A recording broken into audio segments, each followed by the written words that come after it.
So, Thor came out this weekend and it's been getting a lot of hate. However, as someone who enjoyed this film, I want to give my review. So, this is Thor Love and Thunder, the latest Thor film, the fourth one as well, fourth Thor film.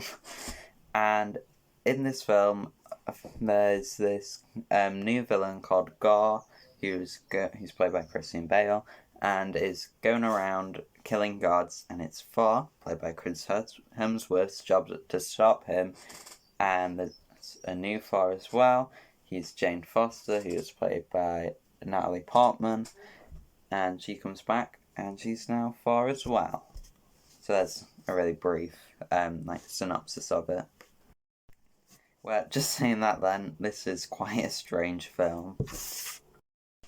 So, to begin with, this film is directed by Taika Waititi, who is my second favourite director. My first favourite director being Edgar Wright.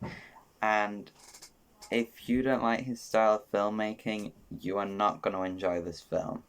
Because it's one way you really need to enjoy Taika Waititi's filmography, I suppose, and his style.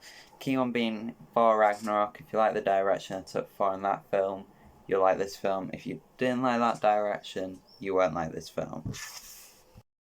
One of the key things that can make this divide is the humour in it, which once again is very similar to Thor Ragnarok. However, you could say it possibly takes it further than Thor Ragnarok, and it's got a lot of comedic elements, especially in the first and second act. However, by the third act it does get more serious, while still including plenty of comedy in it. And personally, I enjoyed that comedy since it was quite dry.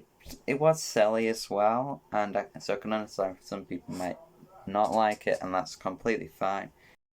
Another thing that I quite liked about this film was the cinematography. Now, it wasn't anything crazy. However, it did have a lot of movement with the camera, which I did enjoy throughout it. Maybe not to the same extent as Multiverse of Madness, which had really good cinematography, but it still was above average, I would say. Another thing that I quite liked about this film was that it didn't have Loki in it, and it showed that you don't need to have him to make a good Thor film, since Ali was bringing him back for the other Thor films. And he does have like his own TV show, which also shows that he can do stuff all by himself, even though I'm a much bigger fan of this film than the Loki TV show. So yeah, that's all very good how they're able to keep on going with Thor without having to bring back Loki. Speaking of villains, I really liked Gorr in this film. I thought that Christian Bale had a really good performance as him, and he was quite a compelling villain. That being said, now this is a spoiler, so don't want spoilers to get past this bit. So when I start with spoilers, here-ish.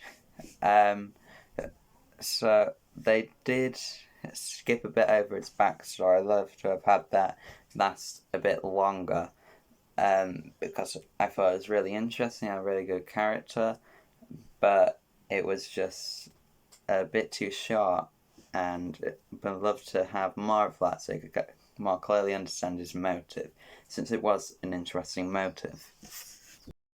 Which, continue with that point, I think that this did have an pacing issue where some stuff went a bit too quick. For example, God's backstory and for Jane Foster to pick up the hammer was too short for me personally.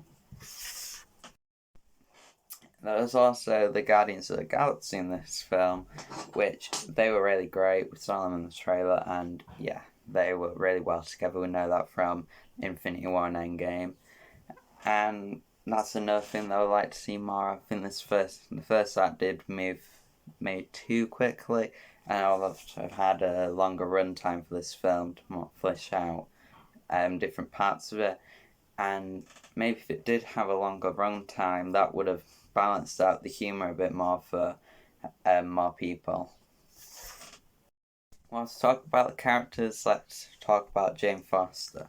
while some people do have a problem with her, I enjoyed her as Thor. I thought she worked really well. She could maybe a bit, I suppose, wooden in some parts, and he could have done with a more of a personality. But all in all, she's really good, and it's really interesting to see Jane Foster and Thor both being Thor, and also that coming across with Mjolnir and Stormbreaker. That was quite interesting, and once again, it's quite comedic. Finally, I want to talk about the soundtrack and the costumes, which I would like to have seen a bit more similar costumes in this film, and since I moved through them quite quickly, but especially with Thor, um, but these worked really well and gave the whole film an 80s feel, similar to He-Man at certain points I found. And yeah, this was really good. Also, the bright colours also helped accentuate this. And this was juxtaposed, so fancy, at the end where they changed the colour palette, let's say, which works really effectively. Try not to give spoilers. And yeah, all around, this was all really good. All in all, I love this film since I really like Thor, and I love Taika Waititi's style with it. Whilst it did have some problems with specifically with the pacing, I thought all around, for me personally, this was really good, and I'd probably give it about an 8.5. However, that may go down because it was a week ago when I watched it. So anyway, thank you for watching, and goodbye.